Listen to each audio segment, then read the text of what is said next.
Perfect.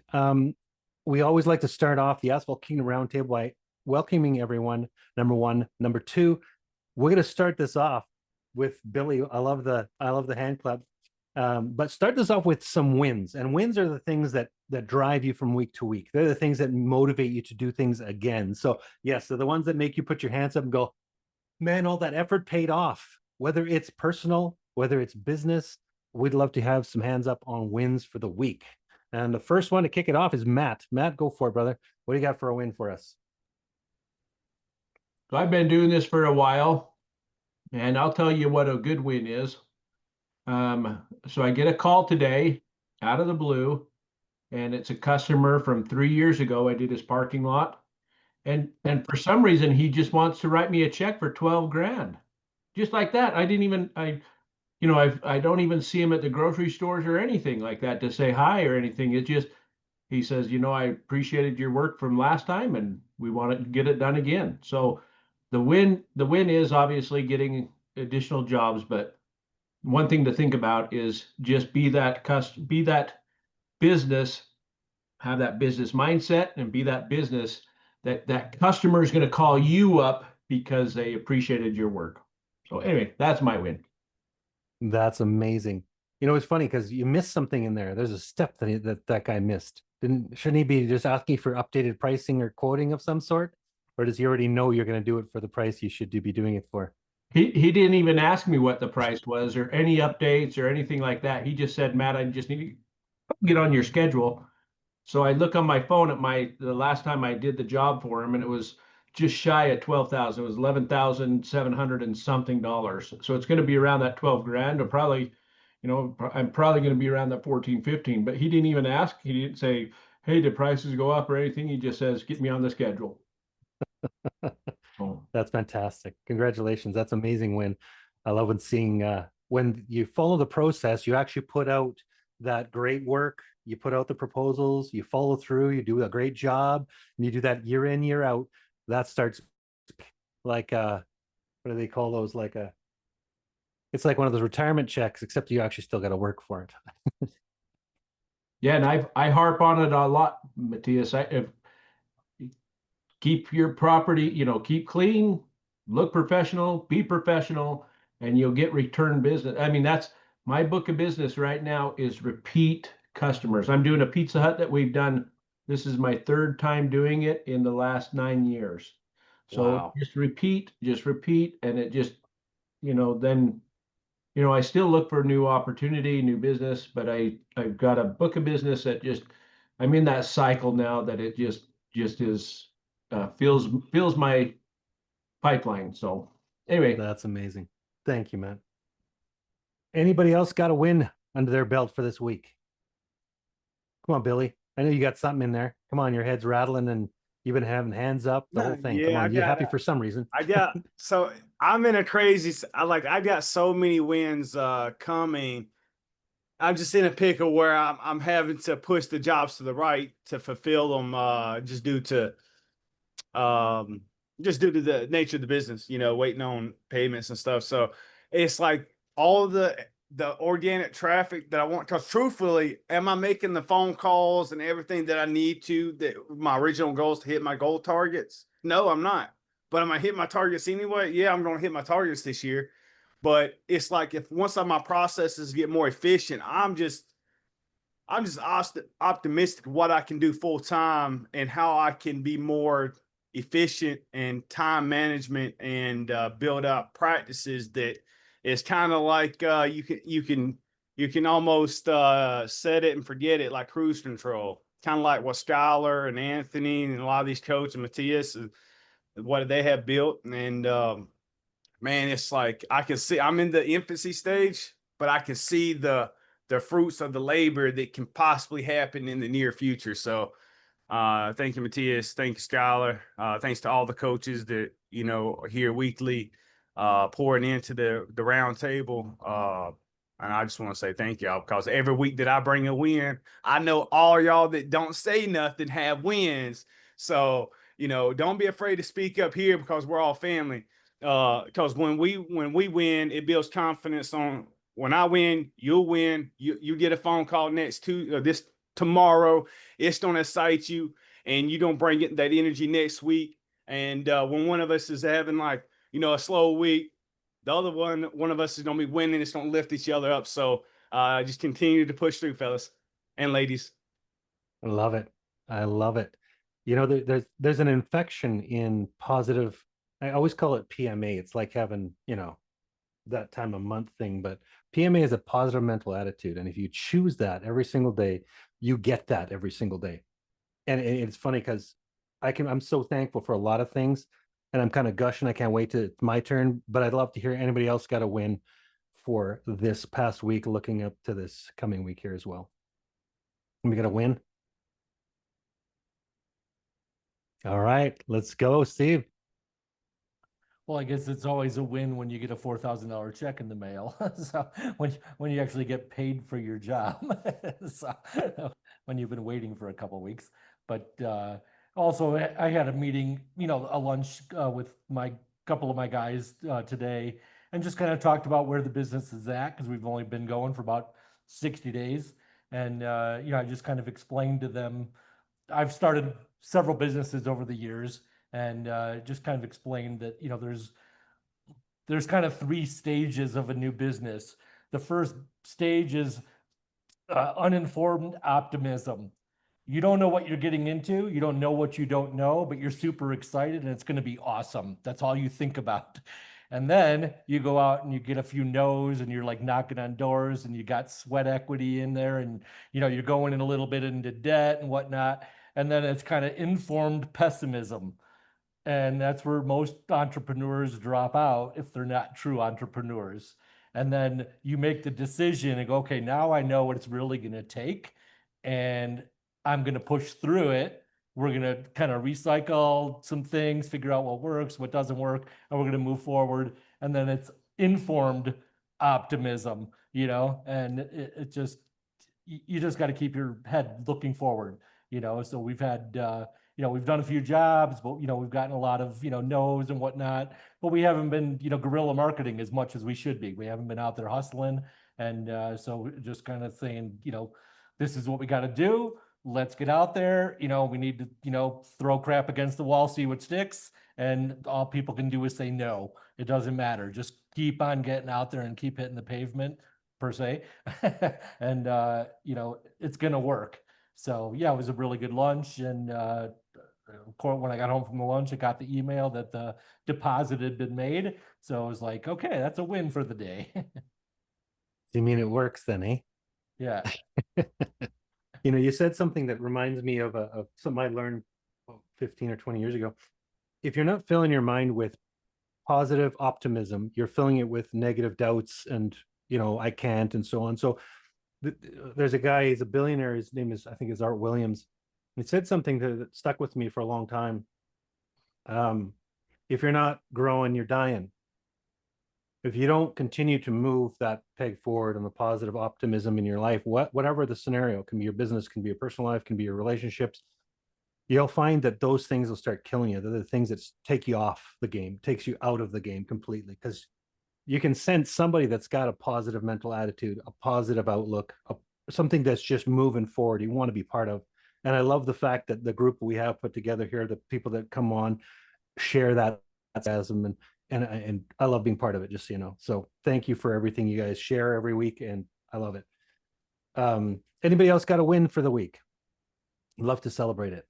And let's go, Gabe. Did you fix that audio? I don't know. Can you hear me now? Oh yeah, you did. Let's go.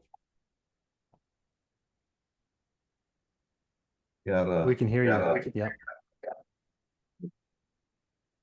How about now? There we go. Sounds great. I had you going on 2 devices. So just to just to reflect on what that guy just said, I'm kind of where he is. I'm just getting going good, just starting to do some marketing. I've got some calls. I actually talked to a guy today. He's interested in me redoing his parking lot at a Dollar General, which he has some more properties, and he's a property manager. So it's a really good connection. I don't have a job yet, but I feel good about it. So, I mean, I'll take that as a win. Absolutely. Opportunity is always a win. And every day that you're out there pounding that pavement, filling your pipe full of those opportunities, at some point or another, that pipe's going to be full enough where things start falling out the other end. So yeah, absolutely. That's a win. Just make sure you don't lose contact with that person and never disconnect until they tell you to stop. Right. You bet. That's awesome. That is awesome. Thanks for sharing, Gabe. All right, anybody else? Let's go. All right, I'm gonna share mine then. So this week, actually yesterday, I was away in the afternoon because my last my 5 of 5, my daughter graduated from high school. So it was kind of a great moment just to be able to, if you guys can see that picture of her and her boyfriend, it's one of those things that, we all have our jobs and our businesses and the things we do and everything, but we have our whys, and my whys, obviously my kids and my family, but super proud of Tiana for graduating and doing the family proud. Let's put it that way. So happy about that. That's my win for the week. I'm super, as a dad, I'm just super proud of my kids and everything they do. So my win for the week. The things that keep me going on a positive mental attitude, obviously those things as well, but also personal wins when it comes to things that I do in business as well. I mean, I serve a lot of the people I see on this screen. I serve you guys on a regular basis, connecting, solving issues, solving problems, helping work things through issues with anything. I'm here to help work things out. And there's times when it doesn't always seem to be that I'm helping a heck of a lot. And so you can kind of feel the getting dragged down into the little negative pores. And so the things that switch me into a more positive mental state is really connecting with people that need the help. And then you sit there and get the feedback. And it's funny, you don't always get it face to face, but you get it through a back. They tell us and they're like, yeah, they really liked what you've been doing. And I'm like, that's sweet. You heard it through somebody else. And it's just such a nice that somebody paid you without even telling you yourself, and you hear about it. So I know that if you keep doing positive, uplifting, goal-oriented, solution-based help and work, you're going to get that kind of feedback. Sometimes it's face-to-face, sometimes it's through a friend, maybe they refer you to someone else. But if you're high integrity, good work ethic, keep moving forward, you'll find that in your business as well. Hopefully that helps everybody a little bit on today's roundtable. So, and this week, last week, Judd was speaking about a specific topic, and his topic was, if anybody knows, you can throw your hand up. I'd love to hear if anybody remembers from last week what the topic was, and if they used it this week, instead of me just cheating and giving you all the answer. Anybody? It's okay. It was about consistency. And in business, you're consistently, good work ethic, consistent high level of integrity. That's honesty. That's hard work ethic, just doing what you need to do to make sure you're providing for your customers and clients. So this week, we wanted to make sure we continue that same theme, but it's more about the momentum. So when you start with consistency, you just want to repeat good habits, good things that you would end up doing. And I'm sure that a lot of people on the screen already start to think about what they've been doing this last week to create that, first of all, consistency, and then the momentum moving forward. Steve, you have a question. Steven? Can't hear you, brother. You're on mute. I can see you're working now, or driving maybe.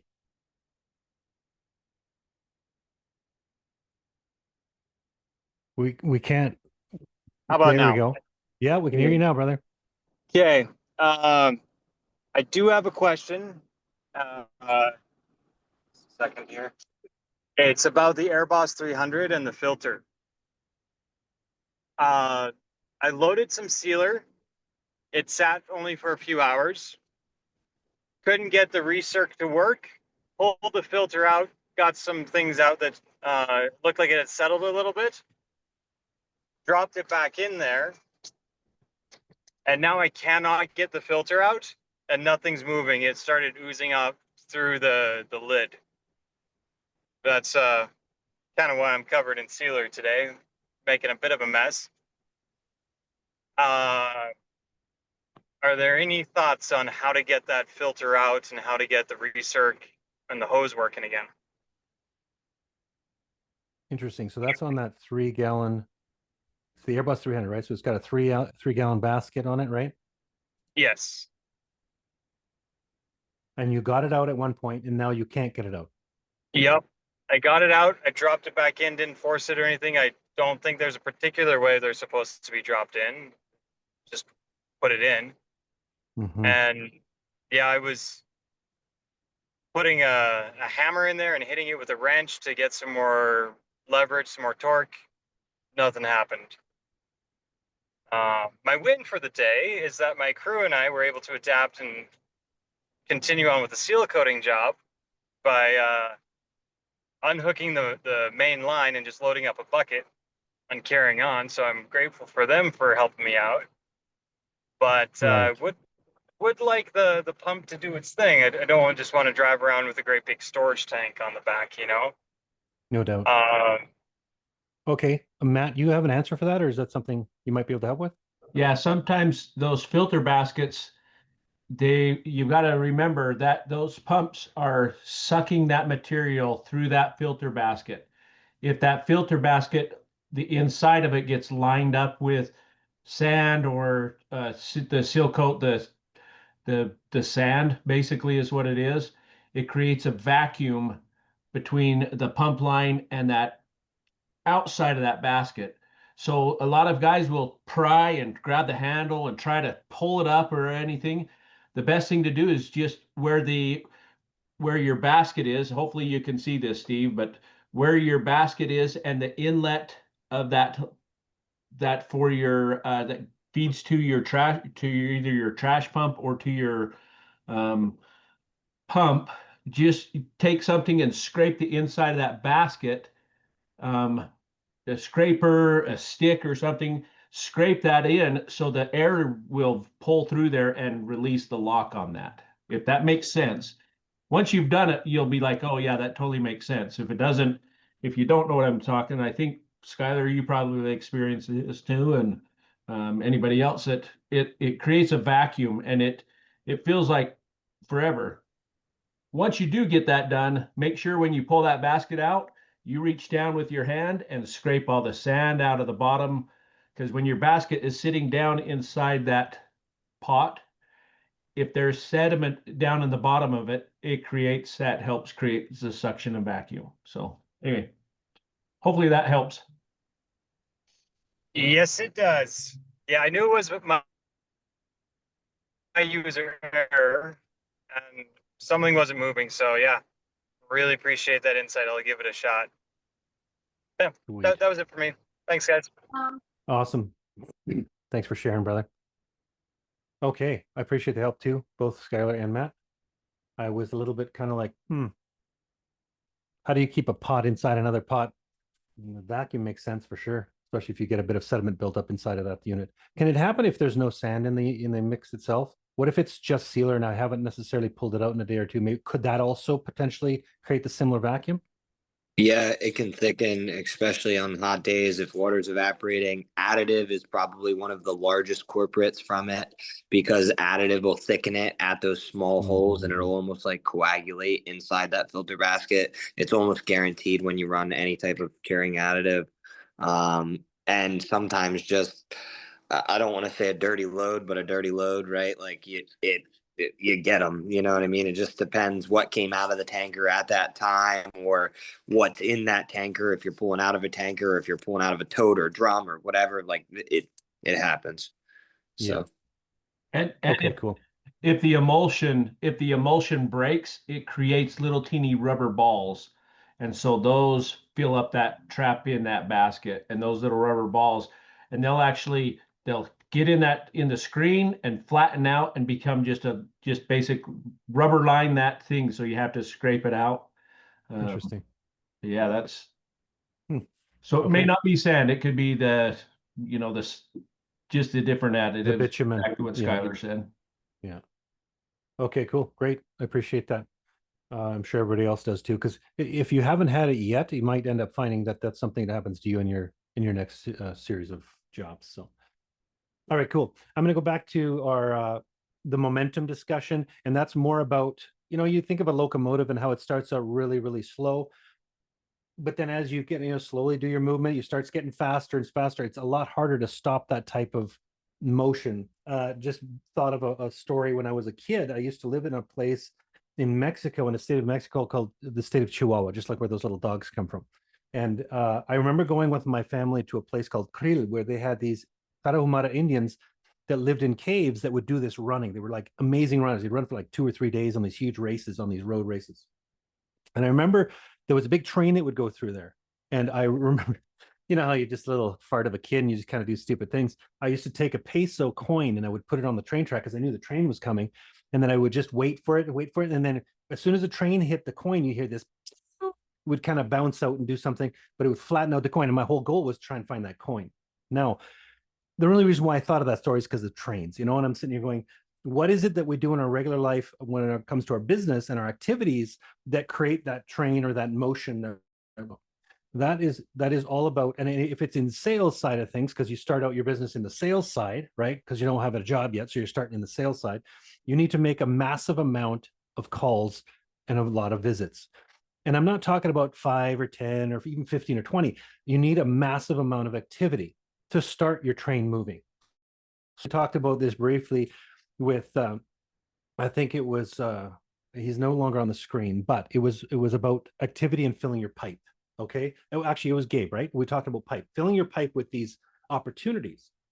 So massive amounts of calls, massive amounts of visiting sites, doing payment assessments, filling that pipe with the opportunities. That momentum from all that activity then creates the other side of the coin, where now you have jobs and things that you need to complete. You, your team, whatever, right?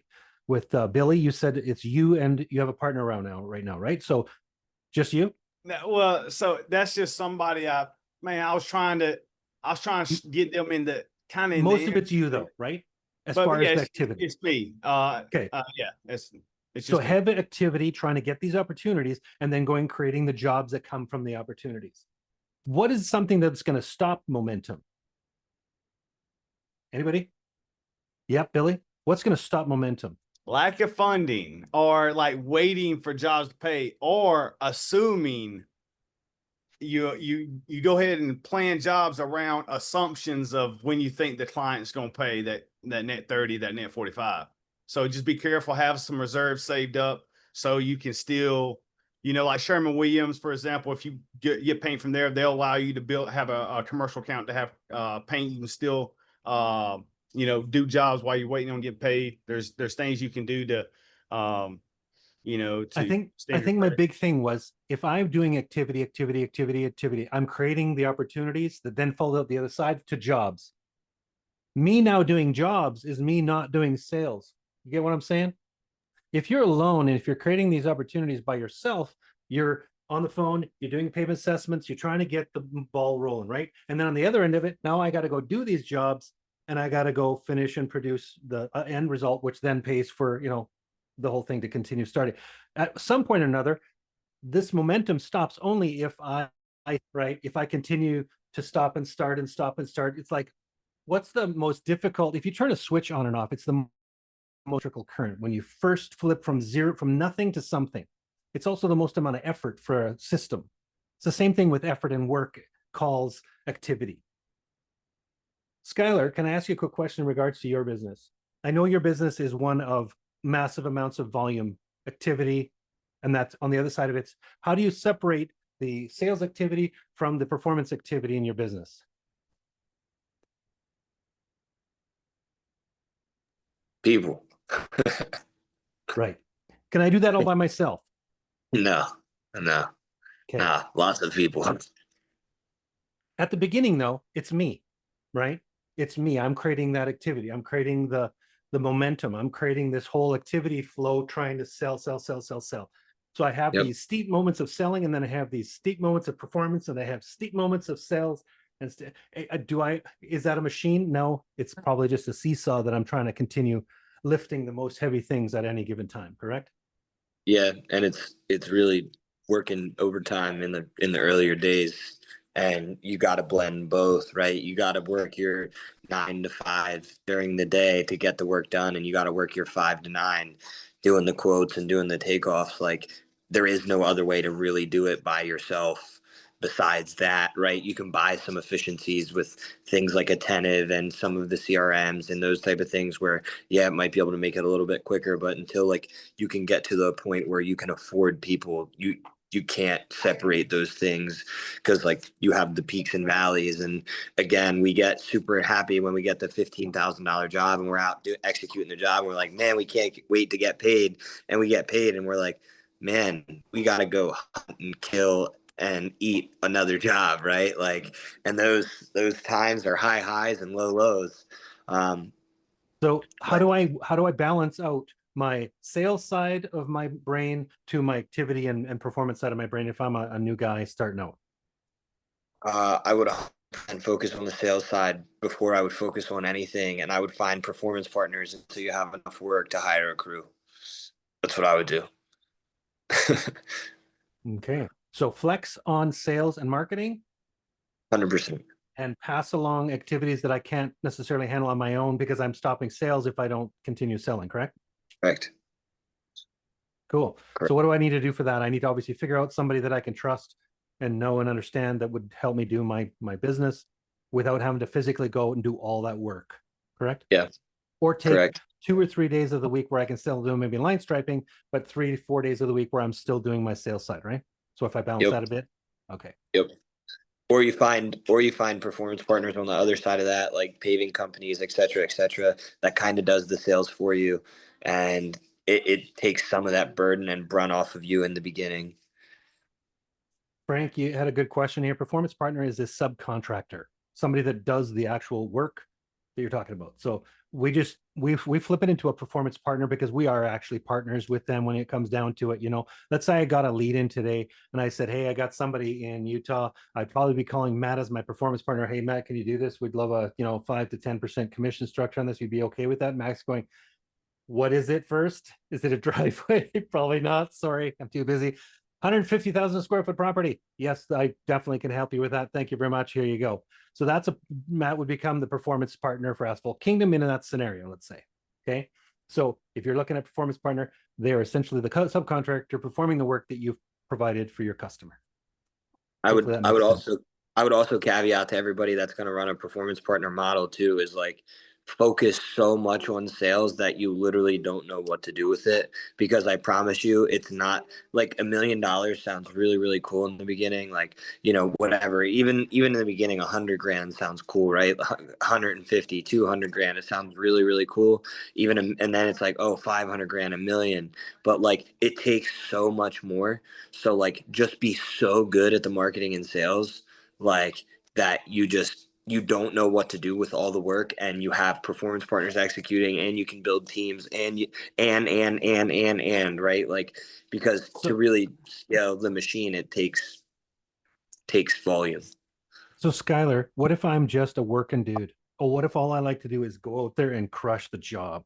What if that's me and I want to start this business? What if I'm not the sales guy? I suck at marketing. I can't even talk to my cat. What do I need to do to work in this industry? Because I know I can do this kind of work. You know what I mean? I'm great at this kind of work. I want to be outside. I want to do this stuff. How do I do it then? Find guys like me that love to build and and do work, because everybody wins. I'm always looking for guys, especially right now. I mean, like we are looking for guys at all times to complete projects of scale, and it is crazy to me. Like I made a post, I don't know if you guys seen it or not. I think I made a post in 2 different groups, and I was like, send me a W-9, send me a COI for $2 million, and post 3 pictures of recent work you've done in the past month. There was like 150 comments, and maybe 3 to 5 people hit all the bullet points. And you want to know what? Out of those 3 to 5, there was another one that messaged me and then provided their phone number and then said, hey man, I'm really interested in any opportunity you have. give me a call. I called him and I was like, yo, here's this parking lot. It's 102,000 square feet. Can you do it? 23 grand. Yep. Done. Send it. Just like that. Right. Like, because we can follow instructions and we know we can do the work and we have good partners, but like, it's those type of things of like the amount of effort that people want to put into things and then say, I don't understand. Right. Like, I don't understand. It is really a volume game, and the farther I get into this, the more and more and more I understand that, right? But yeah, again, balance it in the beginning. If you're just the working guy, find guys like me, find paving companies, things like that, right? There's people out there that want work done. Property management companies is a one-to-many sale, right? Like, try and find the one-to-manys maybe in the beginning if you're just not the best at it, because there is a huge discrepancy between supply and demand of contractors that can actually do the thing, that care, versus the work that actually needs done. And then there's a discrepancy of the work that actually needs done with people that can, maintain a relationship with clients, follow up, and sell too. 100%. But yeah. Awesome feedback. Thank you. Billy, what do you got? Still on mute, brother. Can you hear me now? You're good. So I just want to piggyback off what Skylar and the other coaches talk about, is finding those key people. I don't know if Matthias met him, but he was at Pavex. It's a guy that I've known since third grade. So I'm going to relocate my business from North Carolina back to Alabama, just so I can have that partner to grow. So like, he's almost like a Skylar type personality, Dom, like when you see him, So, and so when you're willing to uproot, because like, I'm more flexible, right? So I look at my situation, but like, all right, I'm in a situation where I can easily move right now, or in the next few months, still keep my clients up here, finish up the striping season and my current contracts and obligations. But I see where by myself, where I have a few part-time people to help, I'm limited by how far I can grow. I'll hit my goal targets this year, but next year, if I actually want to start doing bigger work or more complicated striping projects, maybe like road striping or something, small county municipality work, I'm going to have to bring people in, and I can't do it all myself. And that realization is going to, I think, exponentially make me grow, and to learn more that it's a more of a pride thing, and putting aside my pride and knowing that working with others is the ultimate way to get ahead. Awesome feedback. Thanks, Billy. The going back to just the momentum side of things real quickly, to sort of cap off on some of the main things you want to do, is you want to make sure you're deep diving any research you do about a company, so you can provide personalized information back into it versus just a one-off, hey dude, you want a quote? Do a lot of outbounds. That means that can be in person, that can be phone. You can cover a lot of ground on a phone. So outbound calls, book your assessments. Make sure you're booking a lot of assessments, because those assessments typically translate from 35 to 50% better opportunities when it comes to closing deals. Do your custom proposals for each one of those. Close deals, which means you need to connect again. Don't expect somebody to call you back. You're the one that needs to be actively hunting shark in the water, and provide value on the front end right on each call. It shouldn't be like, hey, I'm just calling to follow up. Nobody wants to hear that. Even though inside your head you're going, I'm following up. Forget those words. Make sure you're providing value on the front end. Close those deals, which means ask for it. So one of the things you're doing is you're providing a roadmap of the ability at the end of this to say, I deserve to ask for a close. And a lot of us, I'd say most salespeople, or most people that aren't even necessarily great at sales, don't ask for it, saying, hey, are you cool to go? You hear all these reasons why not to do it. And at the end of it, you just go, all right, he doesn't want it. Well, did you ask for it? That's one of the biggest lessons to learn in sales, is asking for a sale. So that's another one. Close deals. And then make sure you're doing all these activities in unison to make sure that momentum continues to build for you. So it doesn't just feel like you're falling off a cliff. The moment you hear no from somebody, typically people just go, all right, well, he doesn't want anything. If he doesn't tell you to go away, just continue reaching out. Hey, I'm just looking to make sure I can help in any way. Is there anything I can do on this end to help you move your project forward, help you, fix whatever it is you need to do? Because if you're helping from a position of help versus, hey, I want something, you're going to come across a lot better at that point. My favorite sales I've ever had in my entire life, and I'm talking about me buying something where somebody was what I wanted, what I needed. They asked those questions. They didn't go just on surface stuff. They asked me what it was, what it was I wanted. And they feel great. They feel great. They don't feel dirty and gross. All right. Any other comments on that part on momentum? Anybody have any comments for that side? Super. Okay, great. All right.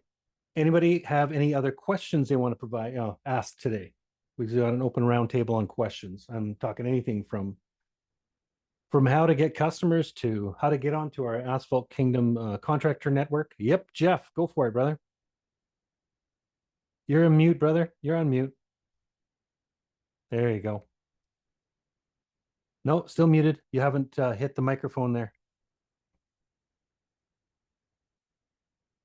Bottom left corner. Microphone's crossed out still. Here, I'll see if I can find you. Hold on a sec. Jeff Smith. There we go. I think I got it now. Yep, you're good. I'm on my phone. My computer's not connecting. So I'm kind of new. I've been doing line striping, and here in Raleigh, there don't seem to be any blacktop driveways. It's all commercial. So I was planning on just doing line striping, but I keep bidding jobs for seal coating too. And I've got a couple now. One was 2,000, which I think I can do, and the other is, good God, it's going to be like $24,000. I don't think I can do those with 5-gallon buckets, but I think I can do the smaller one. It's like 7,000 square feet. I think I can do that with buckets. But I mean, is there a limit? How much harder is that? You're talking about doing that with a squeegee or a sealer brush or something like that? Yeah, squeegee and sealer brush. You'll easily do 7,000 square with a brush and buckets or drums. I mean, we've pulled 10, 12,000 square. It's going to be really hard. It's going to be really hard in like the peak of the sun for you. Like, especially with it getting really hot. If you do like a night or something, it'll help significantly, especially in the heat right now. I would say probably like 10,000 is your limit with probably 3 to 4 guys. Like, you're gonna need, like, after that, like, it's a lot. It really is. I've seen guys though do car dealerships with brushes before. Like, I mean, it's ridiculous, but I mean, at that point, like, you're better off buying a couple $1,000 trash pump if you don't have the setup, and just use a trash pump to get going. Again, it's always you don't stay there, you start there, right? You start there, you reinvest the funds back in the business and get better. But like, 100% after 10,000 square foot, buy a trash pump, hook that thing up to a tote and send it, right? Like, that's the way to go after 10,000 square feet. Yeah. And that's what I would do if this wasn't, my second and third jobs. It's just too much too fast. Yeah. I mean, trash pump, you know what I mean? At a $23,000 job, there should be no reason you can't get like a $1,500 dollar trash pump, if that. I don't even know if they're that expensive. Like, to be quite honest with you, like I think $1,449.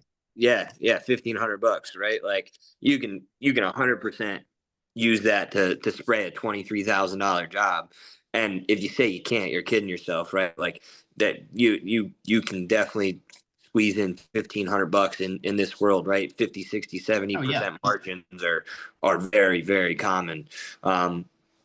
So yeah, 100%. Get a trash pump, hook that thing up to a tote, and start spraying away. And really, that's awesome. A $23,000 job in the beginning like that. Like, send it, make your money, keep going. And I think one other thing not to get discouraged on is, like, people don't understand the opportunity of concrete too. Concrete needs sealed just like asphalt does, and it's way more expensive. So you guys with all these concrete driveways, find yourself a performance partner that's a pressure washer. He'll give you a price to go out there and clean that thing for you. They'll surface wash it. They'll treat it 100%.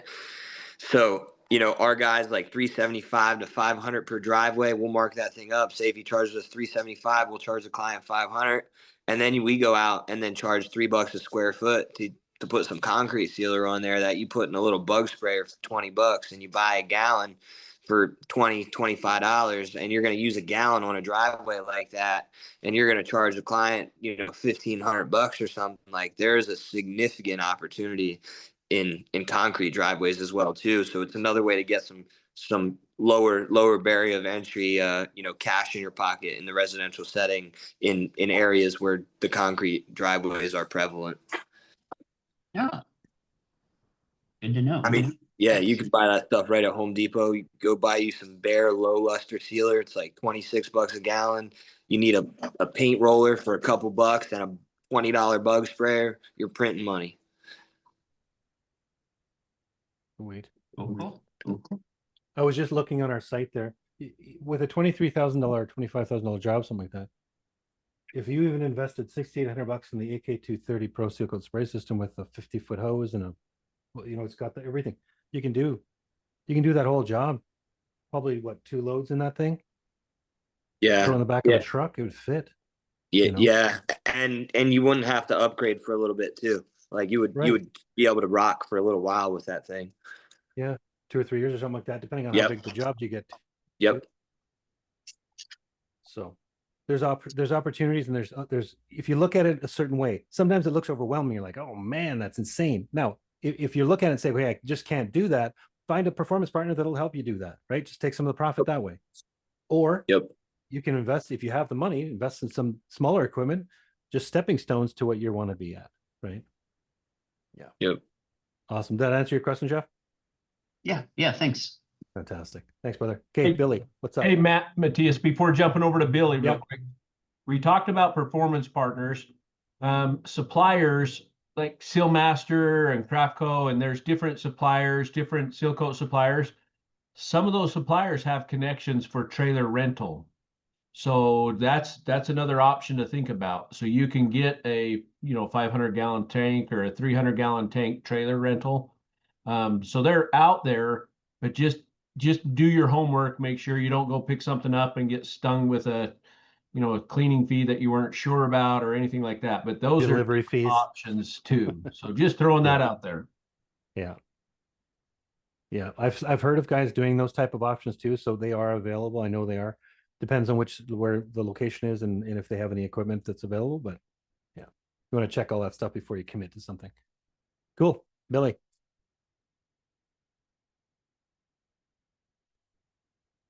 This might be a question for sidewalk safety. I don't know if he's here tonight, but I did a curb repair recently, and it rained that night, and so the curbing failed. So, but the part that did cure looked good. However, the original curbing was formed by, I don't know if y'all seen those asphalt curbing machines that lays it out hot and it solidifies.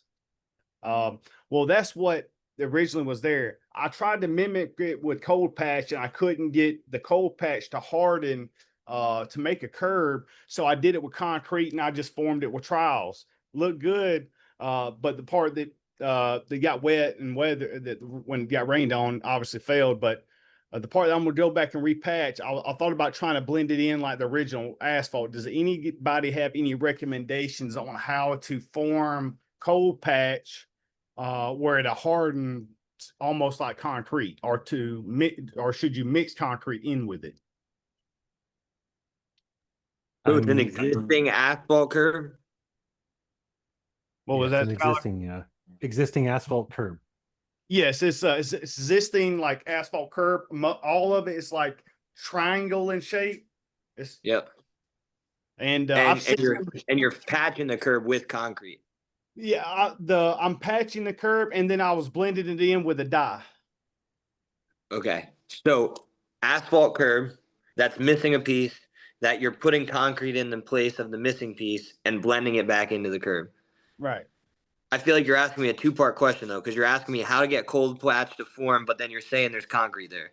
Well, the part that I did that looked good is in concrete, but the part that I got to repair the concrete failed. So I thought it looked best to just go with, they want me to just try to make it asphalt this time. So I was just asking simply. Got you.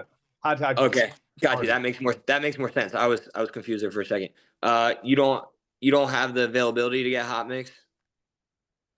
I can. I would have to go rent a dump trailer. I got a, I got a pickup truck. I guess I'd put it like in the back of my bed, but Would it make sense for what you charge them for this curb repair or not? I'll be honest, I charged like $800 for the curb repair, and this is my first curb repair, so I was just hoping just to do it, just to make enough to cover the materials to learn how to do some repair. So Well, I mean, a ton of asphalt, $80. I mean, if you have to rent a dump trailer, you might be $200 into the whole thing. yeah, I just want to make it right, because I did do, good on the striping and pressure washing on the facility. And before I invoiced and collect payment, I want to make sure I went and talked to the property, and I didn't notice that because I've been working on another project. I was like, let me make this right before we try go to collect payment. And I just wanted to ask what y'all would do in that situation. Would you just do concrete, or would you do the hot mix? You said hot mix. Yeah, I would go hot mix, go standard 9.5 millimeter. Don't order curb mix. Don't even tell the plant you're doing a curb, because you're gonna get curb mix and it's gonna be so soft. It's gonna fall apart on you. Like you're gonna struggle. You're gonna easily be able to form that basically with trials in a sense, right? Like I would do it with a lute, but like at this stage, it might be better like just trial patty cake it like you did with the concrete and get it shaped real nice. Take your time. Like you'll be able to get it really nice with 9.5. Couple taps, like it'll be nice. It'll stay. It'll hold form. 9.5 millimeter or top coat. They call it all different things in all different places. You're in North Carolina. It's gonna be soft. You guys got a lot of sand in your mix down there. So that's going to be its own thing, but it'll form nice, but you're going to definitely have to play with it a little bit. Your guys' blacktop's like 50% sand. Is there should I buy a hardener or activator or something that can harden it, or should I add a little bit of concrete or like Quickcrete to it? Just no. Hot mix right from the plant. It's hot mix. Okay. Yeah, hot mix right from the plant. Top, you're going to tell them top or 9.5 millimeter. It depends what plant you're speaking to. They even call it something else odd in there down that way. Like I forget what that other term is that they use. There's another oddity that they have. But you tell them top or 9.5, they'll get you set in the right direction. Standard hot mix. Again, try and find a plant within 20 minutes of where you're working. That's ideal. Go there, get all you need. You don't even need a ton. It's probably going to be a 1 ton minimum, and you'll be able to, throw it down. What you do is you take it scoop by scoop with a flat shovel, and you'll lay it till about height, right? You'll take the shovel on a 45, you'll kind of lay it there. It'll almost self-form, and you'll just kind of go along till you get it to the right height you want. And then you're just going to go down with trials, kind of like you were doing the concrete, and start forming that thing. Start patting it over, put a little bit of pressure to it, a little bit of compaction. It'll set, it'll stay. You'll be good to go. I appreciate that, because I was just, I tried that with cold patch, and it was just like, yeah, no, cold patch is, yeah, it's exactly what you're saying. It falls apart. It doesn't stay. It's like Play-Doh. Just make sure you don't stop for lunch after picking it up from the plant. You don't want to go right to the job. There's a hard block in the back of your truck. Yeah. Have you a little spray bottle with some diesel in it, and if you have a brush torch to reheat it. If you're forming and it gets cold on you, you just hit it with a brush torch. It doesn't take much just to get it pliable again. And Billy, the question I have is, how is the curb missing this much, or is it missing 10 feet, 100 feet? 10 feet. 10 feet? Yeah. So, I mean, you'd be just a couple wheelbarrows. And so, man, if you can't get a dump trailer, try to find somebody that does hot mix, some paver. Do you have any contacts with any pavers yet? Have you striped for any pavers yet? No, sir. I've reached out to them, but they don't pick up. Just ask if they want to go for lunch. Yeah, that's the best thing. If you can find a paver, that could drop you off a couple wheelbarrows of mix from their from their truck. But anyway, that's what I would Yeah. try. Hey, do y'all recommend like putting plywood or something down if you had to put it in the back of your truck? Just because I don't need, but like you said, two wheelbarrows full. So Yeah, I would put down like one of those canvas tarps so you can clean the whole thing out. Drape it over the sides, drape it in the bed, and just call it all lost. Basically, when it's over, you're gonna pull it out and just get rid of it. The plan will let you dump it. Probably 90% chance they're gonna let you dump everything you didn't use right in their back pit. So it's not like you got to go find a place to get rid of it. They typically take hot mix right back because it's clean. So you just, pull that tarp out and slide it out. They're not going to take your tarp, but just it should peel off the bottom. Spray your tarp down with a little diesel too. Or whatever you want to use. I would use Pave Pro. I wouldn't use diesel, but yeah, I'm gonna use Asphalt release. I'm gonna use use your Pave asphalt Pro. release. Get red, it's Awesome. cheaper. Yeah. I appreciate that, fellas, because I'm gonna be honest, that little scope of work has kind of been outside of my wheelhouse, so it's kind of intimidating. That's So right. I didn't know how to approach it, so I appreciate y'all helping out. Thanks, Stout. Thanks, team. Yeah, man. Never feel intimidated. We just had a little mishap not that long ago, maybe 2-3 months ago. It was 700 foot of curb. It was a couple ton of blacktop, and they ordered a really loose curb mix with a curb machine, and it looked like we dumped wheelbarrows alongside the road, and it was just piles. It was hard. We had to rip it all back out. Like, it was just so loose, and that's what I'm saying. Like, the curb mix was so loose. It was super hot. It was super fibery, and like we thought we were gonna be slick, and we were gonna do it with the curb machine and curb mix, and it was just. It just didn't turn out, and we just a little bit of manual labor with top mix, and we sat there with four guys, and we laid them all by hand, and it was beautiful. So things happen, man. Mike, you had a question before you pulled back. You still have a question? I was just gonna touch on what Billy was asking about forming that use 2 wood floats. I've had really good success with 2 wood floats and like really pack in that asphalt underneath the face of whatever you're doing, and then go to the backside, use your float. And if you want to span a 2x4, I don't know how big your patch is, span your 2x4 on the backside of your curb, and then stuff that asphalt up against what you're doing. You know what I mean? Because then you're really compacting those outside edges and then work your middle in. I've had pretty good success doing that. Like Matt was saying, use diesel on your mag float, and you can finish that thing up like concrete. But what you don't ever want to do, I've noticed, is mix concrete with asphalt. Concrete's rigid and asphalt's flexible. It's semi-rigid, so you kind of don't want to mix those two.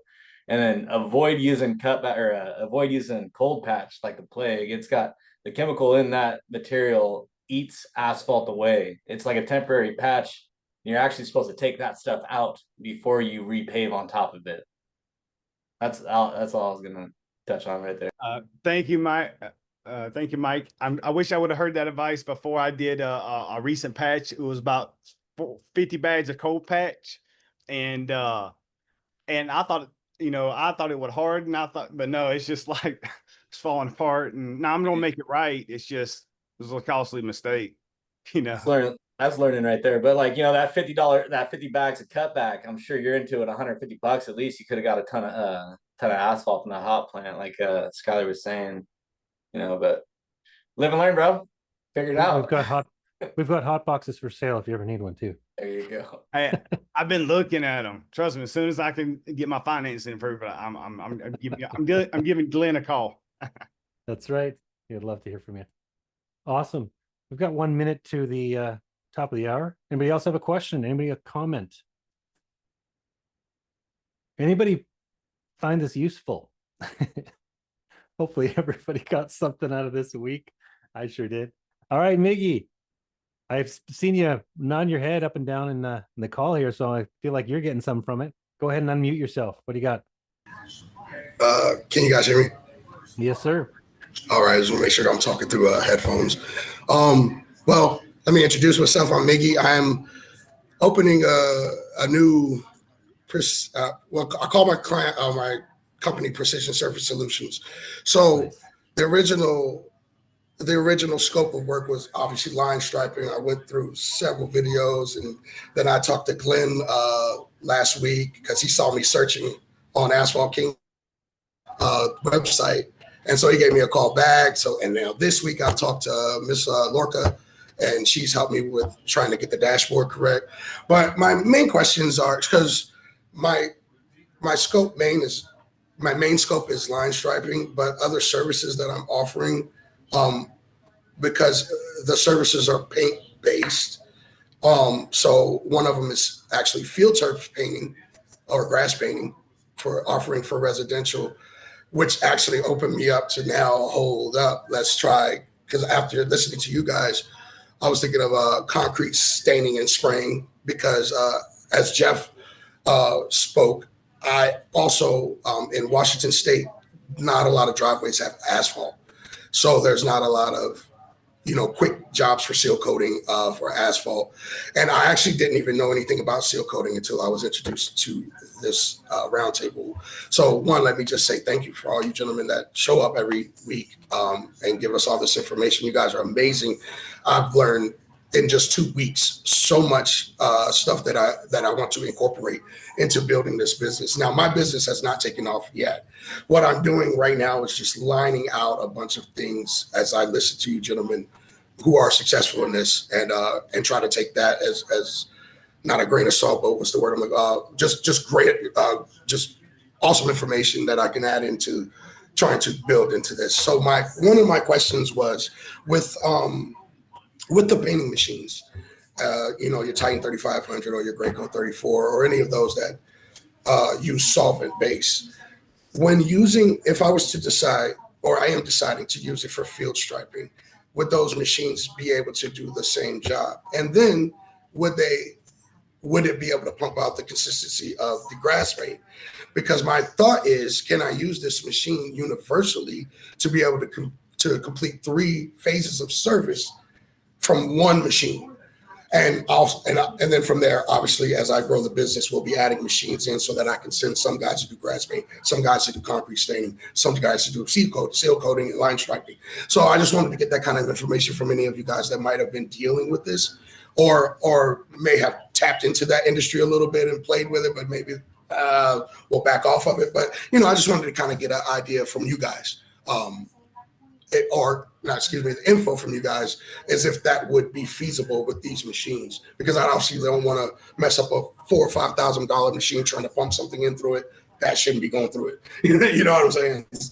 Let's not, these things cost a lot of money, and as Billy's going through, we don't want that setback, $800 into a job, but at least you're learning something, and I commend you for that, man, and trying to make it right. But yeah, like I said, I don't want to put things through.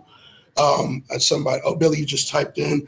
I'll go back and read that comment. But yeah, I don't want to go in and messing up these machines trying to do too much. Skylar, you got an answer from in there? Yeah, you can go back and forth with latex to water solvent paint. You want to do it as least as possible, because when you put solvent in and then you put water in, it'll coagulate and it'll clog the machine. You can do it, and the proper way to do it is if you're going to run solvent, you're going to run solvent paint, then you're going to run acetone through your lines, probably about 5 gallons, and acetone's super expensive. You're going to pay $20+ a gallon, so there's $100 to clean it out. And then you're going to run water through it until there's nothing but water coming through after the acetone. And then you're going to go into your latex paint. And then I also advise that you keep a separate set of hoses as well, too, because there's always residue on the inside of those hoses. So, the least you do that, the better. I mean, again, I know solvent is semi-popular in the concrete states, but, I would pick one, really, latex or solvent. Yeah, and per machine, and stick with that would be my general advice. And again, just listening to you of just saying I'm just getting going, and you spit out 10 different things, I would say get really, really good at maybe 3 of them. Yeah, and focus on that, because you're just going to add operational complexity and money on the front end, and you're not going to have the sales and marketing on that front end yet, right? It's kind of what I alluded to earlier of learn how to sell and market a couple things first where you have so much you don't know what to do with, and then add operational complexities. I, on the other hand, in the early years, added tons of operational complexities because now I had a check sheet for field stripe painting. Then I had a check sheet for concrete painting. Then I had a check sheet for concrete staining. Then I had a check sheet for concrete seal coating. And then all of these things, right? And I'm trying to do all these things, and like I'm just not too good at all of them, and I'm not too efficient at all of them. So like really hone that down to like 3 things at max, and understand really what you want and what you want to build, and then do that. And I would also encourage you, when you hone that down to 3 things, like hone that down to 3 things that overlap, because you're going to use it as a vertical upsell and make the client worth more money, not because they're 3 different things in 3 different worlds. Like again, line stripe, crack seal, seal coat, they all stack on top of each other, and that client becomes one, right? If they need line striping, it's probably because the paint's faded, because the fines have wore out, because they haven't seal coated, or it's overworn, et cetera, et cetera, et cetera. Or if they need crack sealing, it needs crack sealed because the pavement is protected and it's oxidizing. So you're going to tell them seal coat, and all of these things are going to happen, right? Like, and that's how you take a $1,500 line stripe job to a $25,000 full service crack seal coat line stripe job. And again, I'm using asphalt, and I understand that there's not a ton out there, but the same thing prevails in concrete. There's concrete crack repair. We do it, and it's big money, $7 to $20 a foot. We do it all day long. We do hundreds of thousands of dollars of it. Like we do concrete seal coating, right? Like, and again, you're $250 to $3 a foot. Right. And then you can do your line painting. And if it is all concrete, I would probably say stay in that vertical, because that's really where those things are going to stack together. And it's going to be the same client. You're not going to have to pay for new acquisition. Like, it's going to be very hard to say, what does Miggy do? Right. Like, well, he does all of these things. Like, be known for the couple things that, you know, you really want to build upon.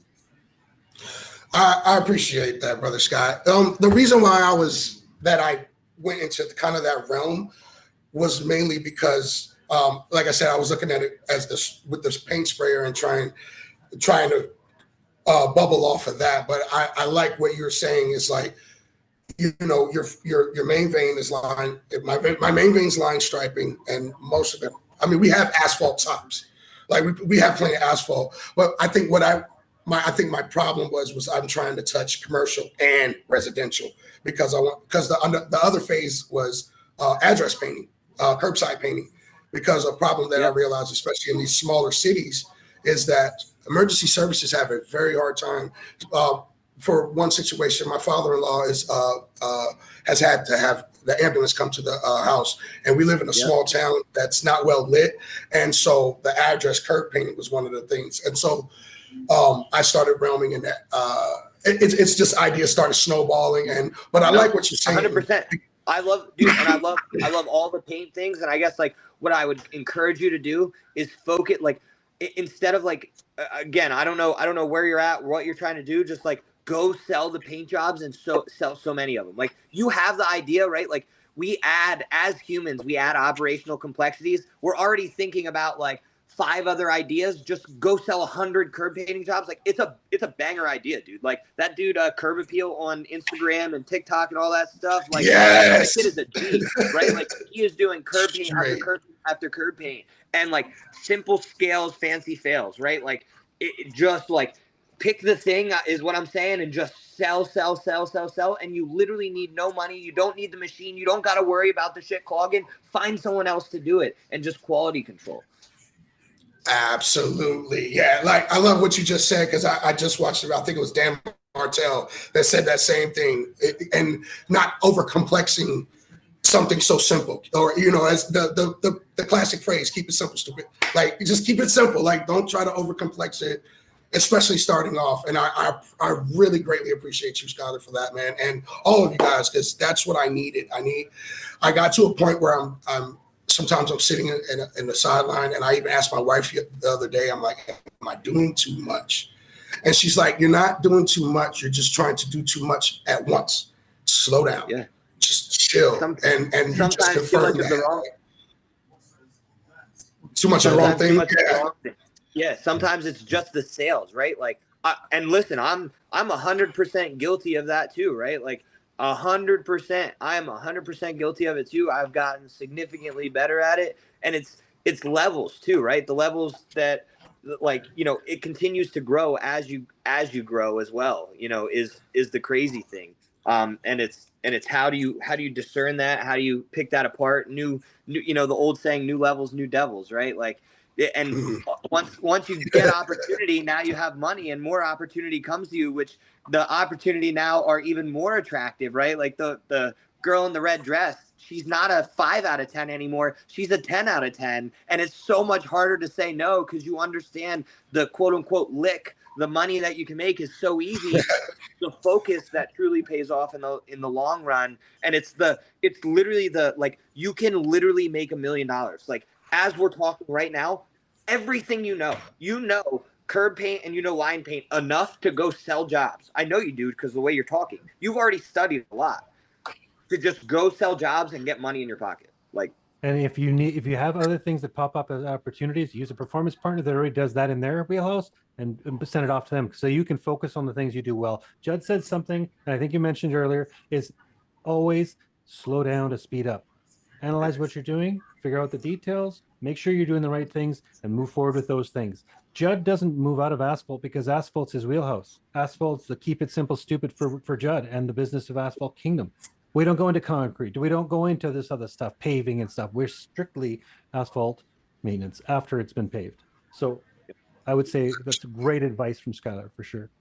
Absolutely. Like I said, once again, I'm greatly appreciative and thankful that was invited to this roundtable. Like I said, I was here last week, and I'm here again this week. I do this as it's a building from right now for me because I'm also a full-time barber. So in a sense, I understand how the business work, except I am the business when it comes to barbering. Like, these are my tools right here. So these have to stay intact, and I have to make sure that my butt's in here every day to be here for my clients, because just like you guys, these clients rely on me day in, day out to be here at their scheduled times so that I can perform for them and send them out with a satisfactory efficiency, and they look good. You know what I mean? I'm looking at you guys like, yeah, I should cut you guys out. But anyway, that's another story. I'm encouraging you to be the guy that owns the barbershop. Really, like that's what I'm telling you to do.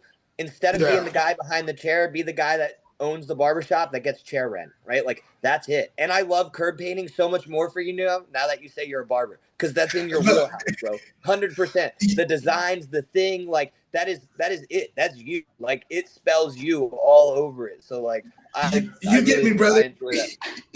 You get me, brother. I feel our connection. You get me, and that's literally. So I used to be a lawn tech, or what they call it, lawn tech. I used to mow grass, and I always appreciated the love of it. And then when I found out about grass painting, and then this can go into field painting. Oh wait, line striping. Oh wait, I love line striping. I love painting. And then the ideas start flowing, and but. Like I said, bringing it here to you guys and having you guys say, hey, your ideas are great. Just scale them back a bit. Start with one thing. So, and another question I had. So I guess a lot of you guys, obviously you didn't start off with all these machines. You guys had to start off with, just a sprayer or even, a 4-inch roller. When you guys, I'm imagining you guys have a network within the AK of people that do subcontracting jobs, like obviously I want to do a line striping job. They have asphalt. They want a seal coat. I don't do seal coating. And I would probably be 10 grand into material before I actually be able to do the job that might cost me, or might end up costing them only 5 grand. So that's when do you guys subcontract out a lot, or find yourself subcontracting out a lot of other work because it might not be in your scope or realm? And do you keep a large network of subcontracts or performers here? Both. So, Asphalt Kingdom has the network to help serve you. And then on the flip side of that, we get subbed out and we sub out a ton. Again, I personally fly all over the country to help people perform projects, in that type of manner, right? If the project makes sense and it's big enough for the client to make money, for me to make money, everybody to make money in the midterm, like, it'll be just me that flies out. Like, I've flown my team out at, multiple locations. So there's all types of possibilities inside of the Asphalt Kingdom network. So whatever you So- need, I'm sure it can be covered. Matthias, you know I Bobby just- Castro, PMA? Bobby Castro, Yeah. No. He coined that PMA term. PMA, did he? Yeah. I don't recognize Yeah. him. No. Yeah. I don't recognize it. I learned that one about 15 or 20 years ago. I don't know where I learned it from. I think it was from Yeah. Mr. The millionaire guy I was telling you about, the billionaire, Art Williams. But good, it's a good comment. What I would just put in the chat there is a link to how clients find you on our Asphalt Kingdom network, and there's a map there. Number 2 is how do you get on the contractor network if you're a contractor? And it's free for a standard listing on our contractor network. So just get in there, put your business in, and start advertising yourself on Asphalt Kingdom. Because if somebody comes to Asphalt Kingdom and goes, hey, where can I find a guy in, where are you, Miggy? You're out in Seattle somewhere or Washington State? Well, who do I find in Washington State do line striping? Bing, you come up, they phone you, we help you provide connections. So anybody that's interested in the contractor network, get on there. If you want to find a partner in your area, look on the parking lot maintenance near me, find a contractor and see who's around you. You know what I'm saying? You might be able to reach out to somebody off the Asphalt Kingdom network that can work with you. You know what? We've come to 16 after 6, at least on mine. Sorry, 16 after 8 on most people in the Eastern Standard Time Zone. But I hope you guys learned something. I sure did. We have one more, yes, Matthias. We got Steve with his hand up. Oh, sorry, Steve. I didn't see the little yellow hand. I apologize. Go ahead, Steve. I know worries. I was just going to comment to Miggy. I've talked to several high schools in the area and whatnot. And as far as like sports field painting, it seems like a lot of the high schools I've talked to, they already have their own machine.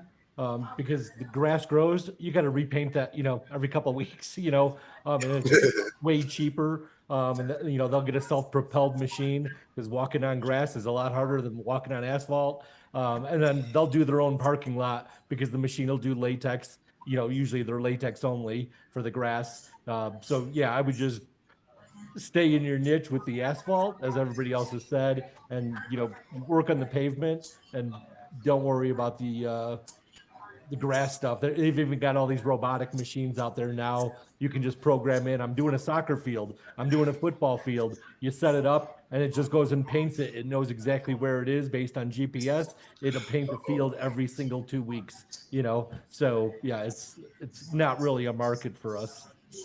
Yeah, that's what I was thinking too. The grass paint more so was starting off I wanted to start that off for mainly residential.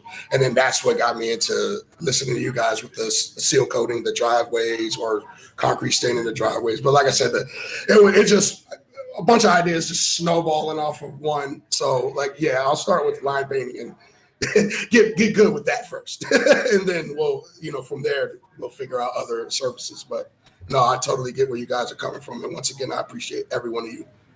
Same here. I appreciate every one of you guys for showing up today. I hope you guys show up for your business, your families this next week. And I will see you back here on the AK Roundtable next week. Same time, same place. Appreciate you all. Thank you so much for your help.